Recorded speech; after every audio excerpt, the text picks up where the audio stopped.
Pomeriggio di intenso maltempo in buona parte della Marca, chiuso per ora il tratto dell'Alemagna a Vittorio Veneto per il sindaco Mirella Balliana. La misura è colma e lunedì chiederà un tavolo in prefettura allargato ad ANAS e ad autostrade.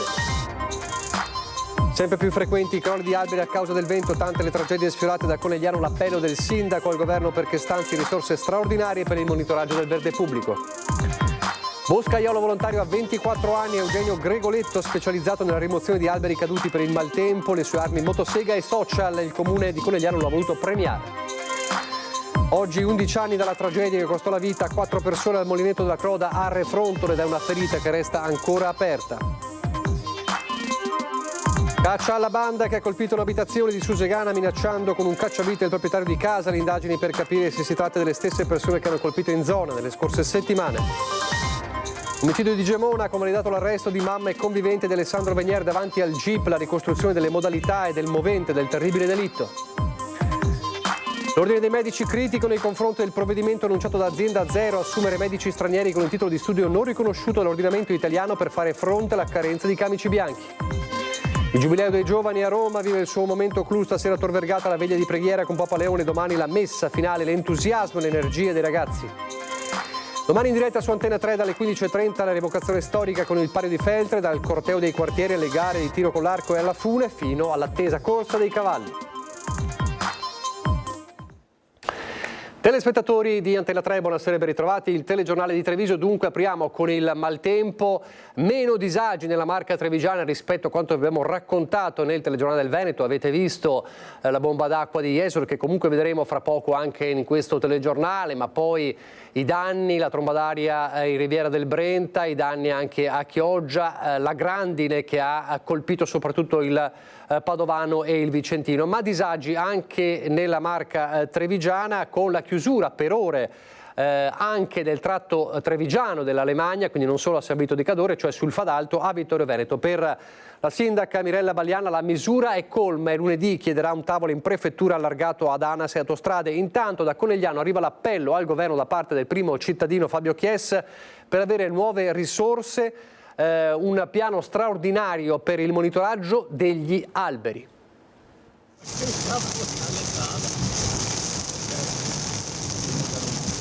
Pioggia battente, temperature sotto la media, comuni, protezione civile, vigili del fuoco allertati. È un sabato tutt'altro che estivo quello vissuto dalla Marca trevigiana e da buona parte del Veneto. Altissimo, viste le precipitazioni, il rischio frane, con la strada di Alemagna chiusa per ore nel tratto di Vittorio Veneto e conseguente dirottamento del traffico anche interno in A27. Fadalto quindi off limits nel giorno del grande esodo verso la montagna. Per il sindaco la misura è colma. Questo purtroppo crea gravi disagi per i cittadini che abitano nella zona del Fadalto e anche per i pendolari.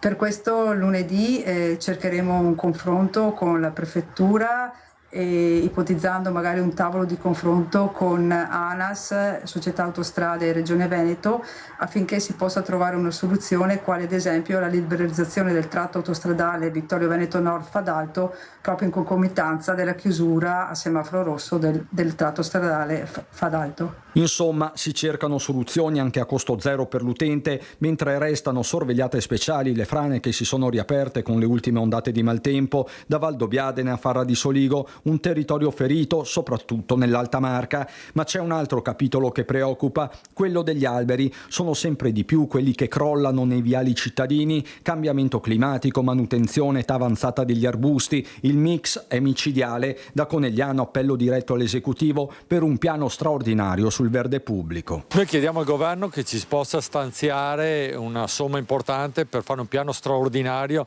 di rilievo sugli alberi, perché non possiamo sempre affidarci alla fortuna o pensare che il caso ci possa sempre aiutare. Siamo stati anche fortunati, ma non possiamo pensare vada sempre così. Noi dobbiamo tutelare i nostri cittadini e in questo momento non siamo in grado di farlo a 360 gradi. Conegliano, che dopo la tromba d'aria di una settimana fa ha attivato lo stato di emergenza, alberi erano caduti su alcune arterie come via Kennedy e via Spellanzon. Proprio su quest'ultima è in atto un ulteriore controllo con uno studio affidato a esperti e agronomi. Sono oltre 200 tigli che stiamo monitorando, abbiamo fatto anche delle analisi di tiraggio per capire quali sono stati i danni che hanno avuto, perché sono rimasti in piedi ma magari hanno avuto dei danni all'apparato radicale che in questo momento dobbiamo assolutamente verificare. Stati di continua allerta e vediamo che ci sono attività meteorologiche assolutamente non convenzionali, ma dobbiamo anche cominciare ad abituarci perché questa ormai è la normalità, perché dobbiamo essere in grado di intervenire in tempi rapidi e dare soluzioni certe.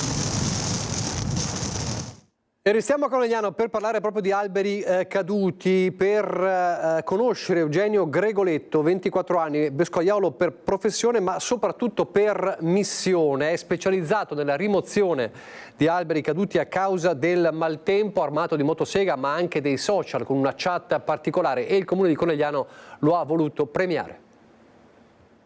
Aiuto nel momento in cui avvengono eventi come quelli di giovedì scorso a Conegliano, cerco di mettermi in gioco con le attrezzature che ho, ovviamente in sicurezza con pantaloni antitaglio e scarponi, tutto quello che ci va di contorno, e arrivo dove riesco ad arrivare il prima possibile, cercando di poter soddisfare più persone possibili e fare più interventi. Entra in azione nell'emergenza il giovane Eugenio Gregoletto, 24 anni, da circa 4, boscaiolo professionista per una ditta di Vittorio Veneto, che in caso di maltempo e di caduta alberi si mette a disposizione a titolo volontaristico. Alle spalle un gruppo WhatsApp creato poco più di un anno fa proprio per monitorare le bizze del meteo, 300 gli iscritti che si scambiano informazioni in tempo reale da Pieve di Soligo a Treviso. E se c'è qualche criticità tu ti metti a disposizione. Esatto, io ho sempre detto per iscritto che nel momento in cui magari succede che avvengono temporali forti come quello di giovedì scorso e quindi automaticamente magari delle piante cascano in mezzo alla strada e bloccano anche la circolazione, io intervengo grazie anche a queste persone che mi sanno dire dove sono cadute queste piante e arrivo, insomma, in ben che non si dica. L'ultima volta, appunto, la scorsa settimana in via Spellanzona a Conegliano, quando un albero ha travolto 2 auto, una in movimento. Eugenio è arrivato e con la sua ormai inseparabile motosega ha risolto il problema, aiutando gli operatori a liberare la sede stradale, una delle principali arterie della città. Un gesto silenzioso che però il comune ha voluto premiare e raccontare. Non sicuramente un eroe, anche se apprezzo, insomma. Io mi sento un cittadino normalissimo che, oltre ad applicare questa mia passione in un luogo di lavoro sotto azienda, sotto dipendente, cerco di applicarla anche nel tempo libero per la comunità. Quindi boscaiolo per missione. Se così si può dire, sì. Complimenti a Eugenio. Restiamo sul tema maltempo, lo dicevamo, meno disagi rispetto ad altre province, sicuramente tantissimi trevigiani a Jesolo in queste settimane per le vacanze sul litorale e anche tra di loro il fuggi di oggi per la bomba d'acqua che ha colpito proprio il litorale. C'è stata una vera e propria bomba d'acqua che in pochi minuti ha scaricato tantissima acqua su Jesolo, soprattutto nella zona del Lido. L'intenso nubifragio dovuto alle precipitazioni abbondanti cadute in pochissimo tempo. Intorno alle 13 si era temuto il peggio, vedendo come alcune vie centrali si fossero trasformate in un tempo brevissimo in veri e propri canali. Le zone maggiormente colpite, via Aquileia e piazza Trieste, e ancora le vie Meduse, Ninfee e piazza Marconi, dove si sono accumulati diversi centimetri d'acqua in strada, in alcune aree fino a 10 centimetri. Il ristagno d'acqua aggravato da aghi di pino che hanno intasato i tombini, rallentando il deflusso. Disagi alla circolazione e rallentamenti, ma nessuna conseguenza grave, fortunatamente. La situazione è sotto controllo, così dalle rassicurazioni del sindaco. Non ci sono state tuttavia delle problematiche gravi a persone o cose, qualche negozio ha avuto l'acqua che lambiva appunto l'entrata dell'attività, alcune altre zone di Jesolo Paese e il centro storico storicamente sofferenti dal punto di vista idraulico hanno avuto qualche criticità, però tutto sommato ce la siamo cavata. Episodio che riaccende l'attenzione sulla necessità di adeguare il sistema di deflusso in vista di eventi meteo sempre più estremi. Ovviamente questo riporta porta come centrale il tema del rischio idraulico e dell'adeguamento delle opere fognarie di Jesolo che hanno in molti casi 50-60 anni. Abbiamo avviato interventi anche che costano qualche milione di euro su questo tema, quindi proseguiremo perché è ovviamente una necessità. 11 anni fa non si parlava ancora così, in modo così costante di cambiamento climatico, ma ci fu un evento proprio 11 anni fa, il 2 agosto di 11 anni fa, che è rimasto nella memoria, la tragedia al molinetto della Croda a Refrontolo, le vittime, la rabbia, ed è una ferita che è ancora aperta e non solo dal punto di vista della cronaca ma anche dal punto di vista giudiziario. Sì, buonasera, siamo una compagnia qui che siamo bloccati al molinetto della Croda. Sì. E abbiamo anche un ferito perché l'acqua adesso è venuta, l'acqua è andata scaricata, adesso abbiamo un ferito anche abbastanza grave. È una tragedia che la nostra comunità non dimenticherà mai e la ricorda non solo il 2 di agosto, ma vi garantisco che la ricorda ogni volta passa per il sito del molinetto della Croda. Era la sera del 2 agosto 2014 quando un violento temporale colpì la zona. Il torrente, ingrossato in pochi minuti, straripò travolgendo la tensostruttura dove si stava svolgendo la tradizionale festa degli Omi. L'acqua e i detriti non lasciarono scampo a 4 persone travolte e uccise dalla furia del fiume. A 11 anni dalla tragedia del molinetto della Croda a Refrontolo, la vicenda giudiziaria non è ancora finita. Gli eredi di Luciano Stella, una delle 4 vittime dell'esondazione del torrente Lierza, hanno presentato una nuova causa civile al Tribunale di Treviso chiedendo un risarcimento di 1.800.000 euro al comune di Refrontolo, alla Pro Loco e ad alcuni componenti dell'allora Consiglio direttivo. Diciamo, a 11 anni dalla tragedia, riattivare un'altra causa civile per avere un risarcimento danni. Ecco, io non commento la scelta, dico solo che fa molto male e io mi preoccupo molto dei vivi in questo caso qui, perché sono andati a colpire dei soggetti, dei privati, gente comune, diciamo, che neanche sapevano, magari quella sera c'erano lì le persone che stavano facendo questa festa e, ripeto, dopo 11 anni si vedono chiedere nuovamente 1.800.000 euro di risarcimento danni. Fa male perché queste persone ne soffrono, c'è chi si è rivolto allo psicologo, chi ha delle criticità, perché non tutti reagiamo poi alla stessa maniera e, ripeto, io mi preoccupo più per loro che per altri, questo onestamente mi sento di dirlo. La nuova citazione in giudizio coinvolge anche gli eredi di 2 ex membri del direttivo, nel frattempo deceduti. Una prima causa civile con una richiesta di risarcimento complessiva di 2,5 milioni di euro si era interrotta 4 anni fa senza arrivare a sentenza. Nel frattempo anche la giustizia penale si era espressa. Nel 2020 tutti gli imputati erano stati assolti dall'accusa di omicidio colposo plurimo e disastro colposo. La prima udienza della nuova causa è fissata per il mese di settembre. L'anniversario della tragedia riapre dunque vecchie ferite e riaccende il dibattito su responsabilità e risarcimenti mai del tutto chiariti. A Susegana adesso chiudiamo con il maltempo, ma c'è un'altra piaga che è quella dei furti e delle rapine in casa, come quella subita da un cittadino, ex consigliere di Susegana, e caccia alla banda che ha colpito la sua abitazione con una minaccia anche grave, con un cacciavite. Forse sono gli stessi individui malviventi che avevano colpito nelle scorse settimane a Susegana, creando panico, psicosi e portando poi a quel cartello che ha fatto un po' il giro d'Italia. Quello che mi fa arrabbiare proprio è il fatto che in una mattinata, cioè durante il giorno, 4 banditi assaltino casa tua, cioè non siamo in Sud America qua. Non sarà il Sud America, ma qualcosa è cambiato a Susegana, dove da settimane si registrano furti tentati e commessi, cronaca che è diventata allarme e poi denuncia, con la comparsa in via Rossini di uno striscione antiladri che ha fatto il giro di mezza Italia. Carlo Giacomo Granzotto, per 10 anni consigliere comunale, stava rientrando a casa quando si è trovato di fronte a un vero e proprio comando. In via Casoni, sono le 9 del mattino, l'incontro era avvicinato ad altissimo rischio. Sono sbucati 4 personaggi travisati con delle maschere sul volto, cappellini e tutto, che scendevano di corsa dalle scale. Li ho visti istintivamente, io ho preso il telefono perché ho capito subito chi erano, ho preso il telefono per chiamare 112, mi hanno minacciato con il cacciavite dicendo no carabinieri, no polizia. Si sono diretti di nuovo verso il cancelletto di entrata, hanno saltato il cancello, c'era un complice che li attendeva in macchina, sono saliti in macchina e sono fuggiti verso Santa Lucia. Ed è lungo questa direttrice che si stanno ora muovendo i carabinieri, probabilmente si tratta di una banda proveniente dall'est, forse trasfertisti, se ne sono andati con un bottino di 8-10 mila euro, gioielli di famiglia, ricordi di una vita, fede nuziale della moglie compresa, al setaccio anche le telecamere delle vicine abitazioni.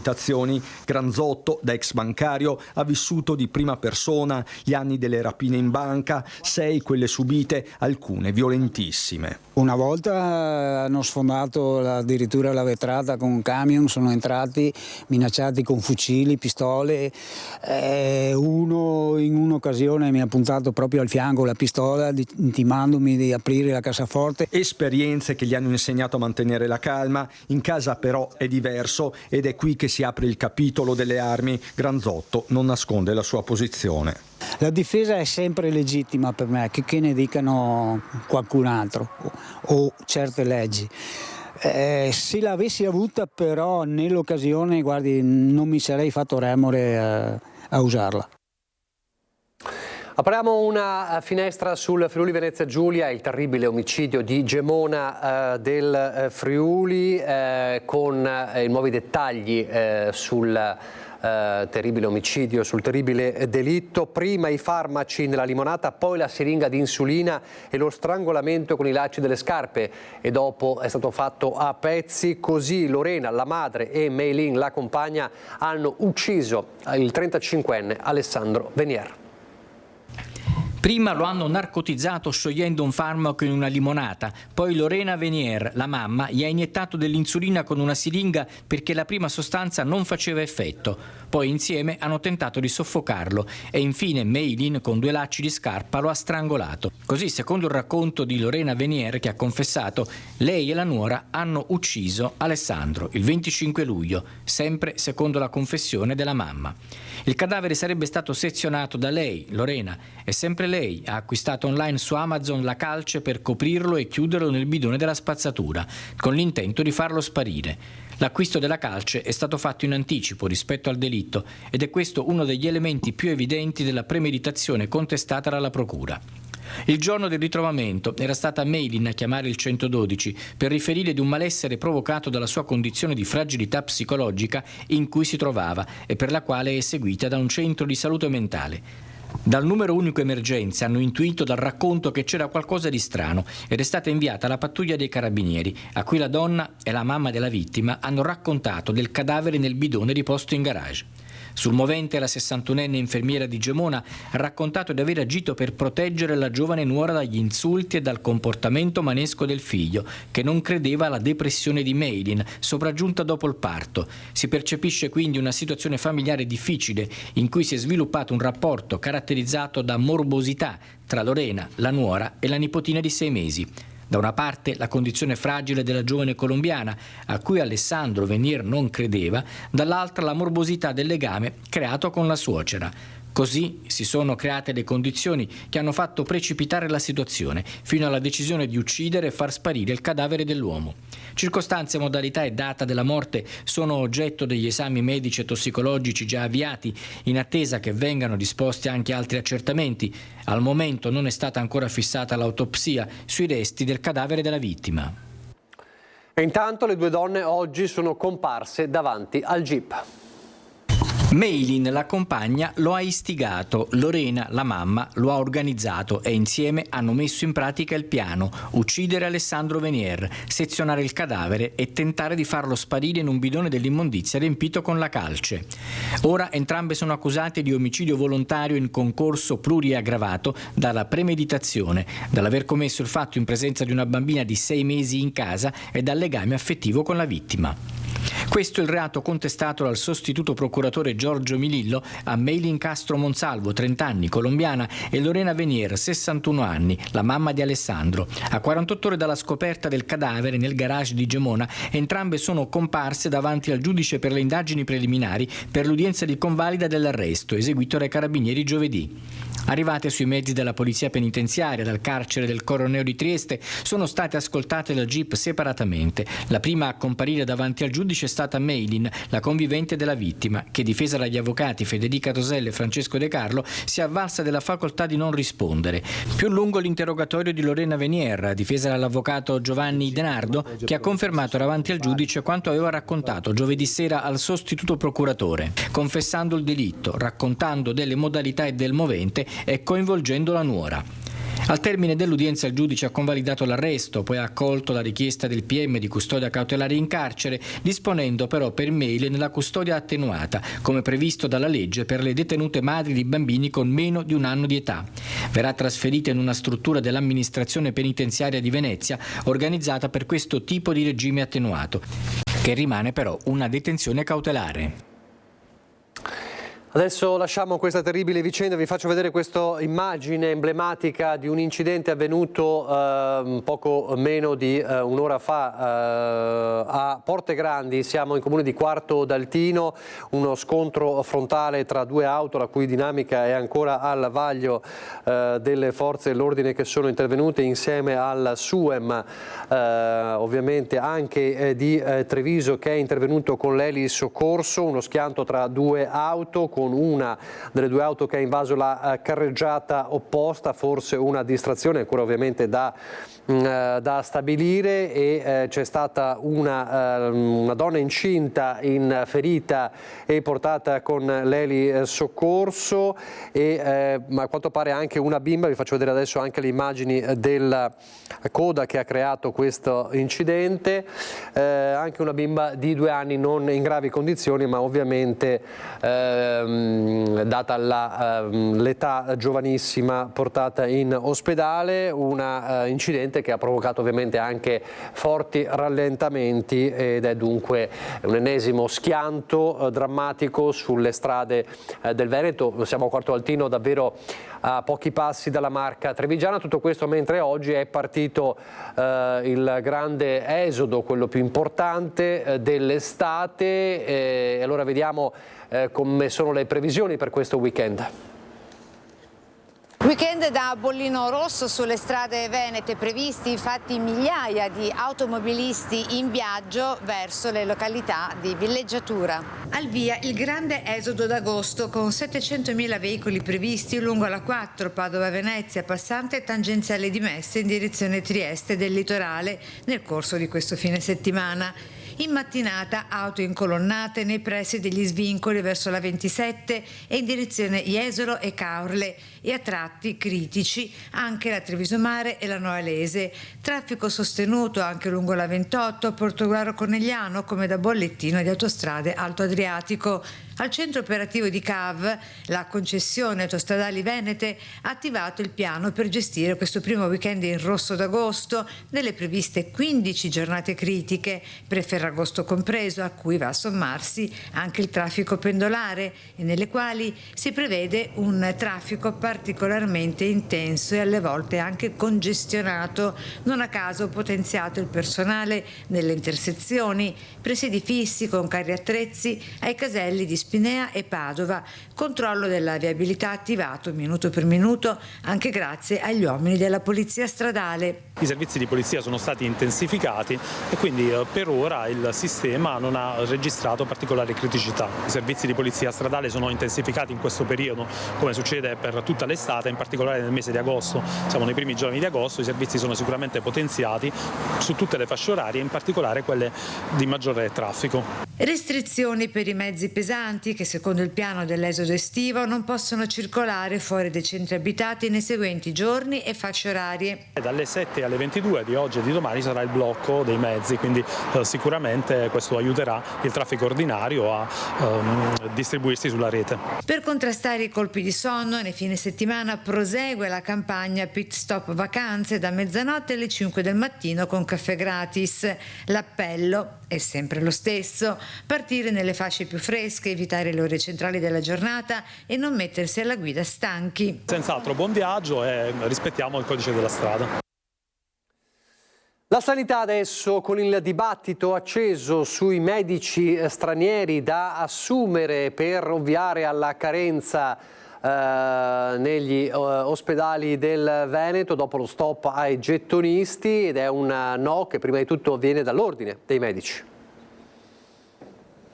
L'annuncio che la Regione Veneto vuole assumere medici provenienti da ordinamenti stranieri e con titolo non ancora riconosciuto in quello italiano, derogando così alle norme nazionali, si scontra con la preoccupazione dell'Ordine dei Medici di tutto il Veneto, che hanno scritto una lettera alla Regione esprimendo dubbi e perplessità sul fatto che si verrebbero a creare 2 ordini di medici. Questi medici andrebbero a lavorare senza i requisiti minimi e necessari per poter avere delle credenziali, per poter certificare quelle che sono le varie problematiche del paziente. Ricordo che la certificazione è un obbligo medico, è un obbligo deontologico ed è un diritto del cittadino. Non poter certificare poi scaricherebbe sui medici del territorio questa incombenza, creando per loro un surplus di lavoro. La maggior parte dei medici di famiglia sta sopra i 1.800-2.000 pazienti, quindi dover sopportare anche questo carico di lavoro. Quindi non vorremmo che questo tipo di risoluzione fosse peggiore del problema stesso. Molto critico anche l'Ordine dei Medici di Padova. Questa era una norma che poteva avere un senso nell'emergenza del Covid, dove ovviamente era difficile circolare, fare esami eccetera, però in questo momento per noi non ha molto senso che sia stata prorogata, quindi abbiamo chiesto a tutte le massime autorità di prevedere un'abrogazione di questa norma. Dal 31 luglio inoltre la sanità pubblica non può più ricorrere all'uso delle cooperative, ma dall'Ordine dei Medici alla Regione è arrivata comunque la proposta di una commissione di controllo. Noi abbiamo consigliato come Ordine dei Medici alla Regione di effettuare semmai un ragionamento collegiale di riconoscimento dei titoli, perché non dico che questi professionisti siano tutti da scartare, ma deve essere valutata la loro capacità, la loro preparazione perché vengano inseriti e a quel punto anche iscritti all'Ordine dei Medici. Ma come si è arrivati a questo punto? Siamo arrivati a questo punto per un problema di visione politica decennale, ventennale, che era già stata preannunciata sia dagli ordini che dai sindacati, che prevedeva una carenza di medici nel giro di qualche anno. E la politica a quel tempo non ha ascoltato questi gridi d'allarme e quindi siamo arrivati a questo momento di carenza di medici stessi. Fa riferimento il presidente dell'Ordine dei Medici di Treviso alla politica, ed è ovviamente un tema che entra nella campagna elettorale per le regionali. Chiediamo alla Regione di fermarsi, è troppo affrettata e soprattutto non condivisa con gli ordini dei medici, degli infermieri, questa volontà che abbiamo letto oggi di assumere dei medici stranieri, degli operatori sanitari stranieri. Una norma nata in tempi di Covid con criteri di emergenza da affrontare, ma non è sostenibile affrontare il tema della sanità e del personale della sanità con misure emergenziali. Serve una visione strutturale e soprattutto condivisa con gli operatori. La proposta della Regione di assumere medici stranieri non solo vede contrari i camici bianchi, ma anche esponenti politici che su questo tema si trovano incredibilmente d'accordo. Dalla coalizione di centrosinistra a Forza Italia è unanime l'idea che questa sia solo una misura palliativa destinata a vita breve. Noi siamo convinti da tempo che nella sanità ci vogliono riforme strutturali. La sanità del Veneto è una sanità sicuramente di eccellenza per certi versi, ma in altri ci sono delle carenze che vanno evidenziate, anche perché se vogliamo risolvere i problemi inevitabilmente dobbiamo portarli all'attenzione. Questo problema dei medici e della mancanza sappiamo che è un problema strutturale da anni e pensiamo che soluzioni o palliativi possano andare bene per un breve lasso di tempo, ma se vogliamo risolvere il problema dobbiamo farlo in altro modo. Che la questione della sanità sia un nodo molto sentito dalle forze in campo lo dimostra il fatto che l'altro giorno Flavio Tosi, coordinatore regionale di Forza Italia, abbia affermato che il suo modello di riferimento è quello lombardo, ovvero più apertura al privato convenzionato e non certo quello dell'assunzione di medici stranieri. Sulla questione è netta la risposta di Alberto Villanova, capogruppo della Lega in Consiglio regionale. Fino all'altro giorno Flavio Tosi ci diceva che stavamo mettendo a repentaglio la sanità pubblica del Veneto, un bene inestimabile. Oggi invece ci dice che dobbiamo raddoppiare la sanità privata nella nostra regione. Mi sembra che in Forza Italia del Veneto regni veramente una grandissima confusione, tranne che sull'attaccare quotidianamente la maggioranza di cui in teoria fanno parte. È un vero peccato che la sinistra e il PD abbiano già scelto Manildo come leader per le elezioni regionali, perché sono sicuro che Flavio Tosi sarebbe stato veramente un leader eccezionale di opposizione. Intanto, i consiglieri regionali del PD, Anna Maria Bigon, Vanessa Camani, Chiara Luisetto, Jonathan Montanariello e Francesca Zottis hanno presentato un'interrogazione regionale per chiedere ulteriori chiarimenti su queste assunzioni. Insomma, la polemica politica è una polemica che ancora una volta vede al centro il centrodestra, insomma, e vedremo cosa accadrà. È un ulteriore elemento di contrasto in questo centrodestra che non ha pace. Adesso però cambiamo argomento, decisamente argomento, perché torniamo a parlare dei 5.000 veneti ormai a Roma da giorni, provenienti soprattutto dalle province di Treviso e di Vicenza, che hanno raggiunto Roma per il Giubileo e che in queste ore hanno il grande momento clou del Giubileo dei Giovani, cioè la veglia di preghiera con Papa Leone XIV in occasione appunto del Giubileo dei Giovani. Domani ci sarà la messa sempre con il Pontefice, una grande energia dei ragazzi e anche a quanto pare del vescovo di Treviso, Monsignor Michele Tomasi, che li accompagna.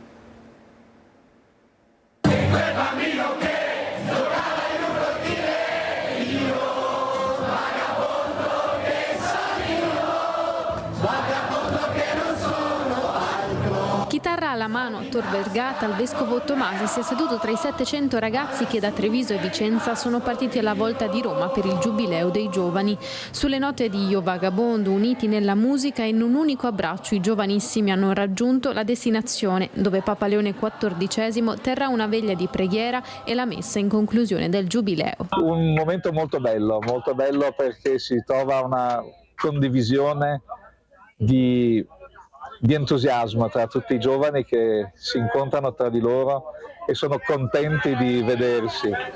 Sentivo qualcuno che diceva a un amico: qui non ci si riesce a sentire soli. Ecco, questa è una bellissima cosa, non ci si riesce a sentire soli e sentiamo che ci può essere tanta energia di speranza e i ragazzi sono meravigliosi, hanno una capacità di vivere questa esperienza con freschezza, con profondità, con generosità. C'è tanto da sperare. Ed è proprio la speranza il tema del Giubileo. Nei 52 ettari del prato di Tor Vergata, lo stesso luogo nel quale la generazione dei loro genitori incontrò Giovanni Paolo II 25 anni fa, arriveranno altri 100 giovani veneti per la messa per ascoltare le parole del Papa Nuovo, come lo definiscono, destinate a segnare il suo pontificato.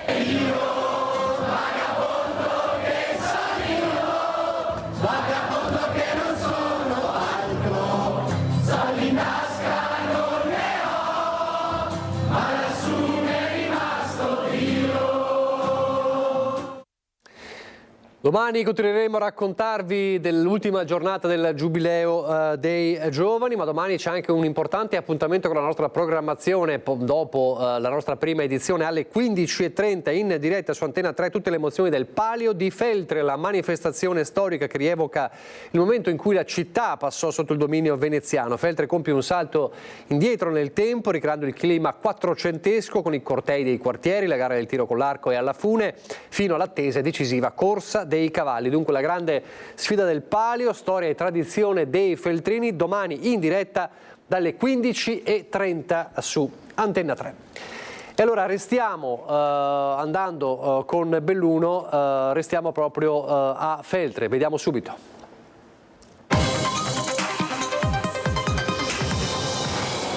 Perché c'è un clima rovente della politica, non solo quel volantino macabro che fa riferimento al sindaco Oscar De Pellegrin, ma anche, lo ricorderete, in questi giorni abbiamo raccontato della cittadinanza onoraria revocata a Benito Mussolini, anche con il voto del consigliere di Fratelli d'Italia a Feltre. Adesso questo stesso consigliere è stato oggetto di un attacco con uno striscione da parte di Casa Pound. Prima si infiamma e poi degenera il clima politico a Belluno come a Feltre. L'incipit del volantino del PD distribuito oggi è drastico e non aiuta, visto che vi si legge scritto in grassetto il tentato omicidio a Palazzo Rosso. Quello che ha detto Stefani è una persona aggredita che ha denunciato il suo aggressore per tentato omicidio. Noi quel volantino abbiamo fatto qualche giorno fa e questo è i dati che abbiamo e questo è un dato oggettivo, non è un dato, come dire, su cui si discute. Di fatto Stefani, consigliere di Fratelli d'Italia, ha denunciato un suo compagno di partito per aggressione e tentato omicidio. Clima arroventato anche a Feltre a causa di uno striscione con la scritta "Meglio un giorno da Leoni che 100 da Dennis Zatta", con il logo di Casa Pound affisso in luogo pubblico, con riferimento al voto favorevole espresso qualche giorno fa in Consiglio Comunale, con cui è stata revocata la cittadinanza onoraria a Benito Mussolini. Il consigliere Zatta, appartenente a Fratelli d'Italia, che riceve la solidarietà di tutto il Consiglio Comunale, preferisce tacere. Non così chi sta dall'altra parte della barricata e che è anche consigliere comunale a Feltre come Zatta. Abbiamo visto che tutte le forze politiche, giustamente di centrosinistra, hanno rivolto la loro solidarietà prima al sindaco De Pellegrin e poi anche al consigliere Dennis Zatta, che è stato attaccato da Casa Pound. Ci chiediamo come mai le forze di centrodestra a Feltre e diciamo quelle provinciali non abbiano solidarizzato per esempio con il consigliere Dennis Zatta attaccato da Casa Pound. È forse che Fratelli d'Italia ha qualche problema a prendere distanze da Casa Pound? A Belluno invece non si spegne l'eco per la disgustosa epigrafe che ha coinvolto il sindaco Oscar De Pellegrin, uno spregevole tentativo di satira legato alla combattuta vicenda dell'area ex Agip, una iniziativa dalla quale chi per quell'area si era battuto si dissocia senza se e senza ma. Sicuramente è stata una locandina che ha fatto suscitare gli animi di tutti quanti, perché è stata molto offensiva sia della figura del sindaco ma anche del lavoro che abbiamo fatto, che è andato a screditare, no, tutto il lavoro che abbiamo fatto in questi mesi. Nell'ambito della vigilanza sulla circolazione fuori strada e sulle strade silvopastorali, i carabinieri forestali della provincia di Belluno hanno intrapreso numerosi controlli sulla circolazione nei territori soggetti a vincolo idrogeologico e ambientale, il fenomeno particolarmente presente nel territorio montano e collinare del comune di Ersie, nell'area del massiccio del Monte Grappa sul versante del lago di Corlo, dove è persistente il fenomeno, come abbiamo già raccontato, del motocross su sentieri e prati e anche la circolazione abusiva dei mezzi motorizzati su strade forestali. Dal 2024 a oggi eseguiti 322 controlli, identificati 69 persone, verificati 69 mezzi e comminate sanzioni per oltre 5.000 euro. Adesso invece parliamo di animali, parliamo di cani, un progetto pilota importante e interessante a Belluno per le visite in ospedale. XXI secolo, con sempre più singles e sempre meno famiglie, con sempre più cani e sempre meno figli, e cani sempre più spesso compagni di vita. Ecco allora il progetto pilota nato dalla collaborazione tra APACA e ULS 1 Dolomiti per permettere agli ammalati ricoverati negli ospedali della provincia o nelle RSA di ricevere la visita del loro cane o del loro gatto. La persona malata, quindi è la persona che in quel momento è ancora più debole perché deve magari affrontare delle cure mediche molto pesanti, e avere il suo animale fidato con cui c'è un rapporto, un legame strettissimo, quindi c'è l'amore, la passione, c'è un affetto che tante volte lo hai più col tuo animale che con magari le persone di famiglia, e quindi per quella persona è importantissimo perché l'aiuta tantissimo per il recupero proprio psicofisico. Il protocollo dovrebbe essere operativo da lunedì prossimo. Ci saranno prescrizioni per gli animali, orari prestabiliti, luoghi designati. Un'esigenza sentita a livello e raccolta a livello di pazienti ricoverati in ospedale, spesso e volentieri con il compagno di vita a casa, e preoccupati quasi più del compagno a casa di cui non sapevano nulla che della propria malattia, e quindi con uno stato di ansia e di timore perché magari non lo vedevano da tempo. È tutto per questa edizione, grazie per averci seguito, arrivederci.